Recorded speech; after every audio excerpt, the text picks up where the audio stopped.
माजी नगरसेविका शोभा कवाळे आणि सामाजिक कार्यकर्ते अमित कवाळे यांनी काँग्रेसचे विधान परिषदेतील गटनेते आमदार सतेज पाटील आणि माजी आमदार ऋतुराज पाटील यांच्या मार्गदर्शनाखाली सामाजिक उपक्रम राबवलेत। कोल्हापुरातील विक्रमनगर, टेंबलाईवाडी, राजेंद्रनगर प्रभागातील नागरिकांसाठी विविध शासकीय योजनांचे लाभ मिळवून देण्यासह दाखले काढण्यासाठी 7 शिबिरांचं आयोजन करण्यात आलं होतं। यामध्ये स्मार्ट रेशन कार्ड, वयवंदना कार्ड, पदवीधर नोंदणी, उत्पन्न दाखले, अपंग कार्ड नोंदणी, नर्सिंग आणि इतर कोर्स नोंदणी अशा विविध सुविधा देण्यात आल्या। या शिबिराचा शेकडो लोकांनी लाभ घेतला।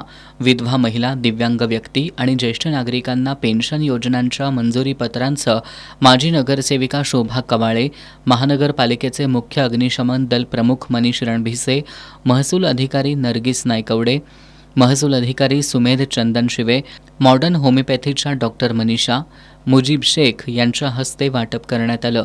तसंच महसूल अधिकारी नर्गिस नायकवडे आणि सुमेध चंदनशिवे यांच्याकडून उत्पन्न दाखल्यांचं वाटप करण्यात आलं। माजी नगरसेविका शोभा कवाळे यांनी प्रभागातील प्रत्येक घटकापर्यंत पोहोचून विकासासाठी नेहमी कटिबद्ध असल्याचं सांगितलं। शिबिराच्या आयोजनासाठी शिरीष कवाळे, साहिल शेख, आदित्य लोहार, नितीन वायदंडे, सुकुमार कांबळे, मंथन सुक्ते, साद नदाफ यांचं सहकार्य लाभलं।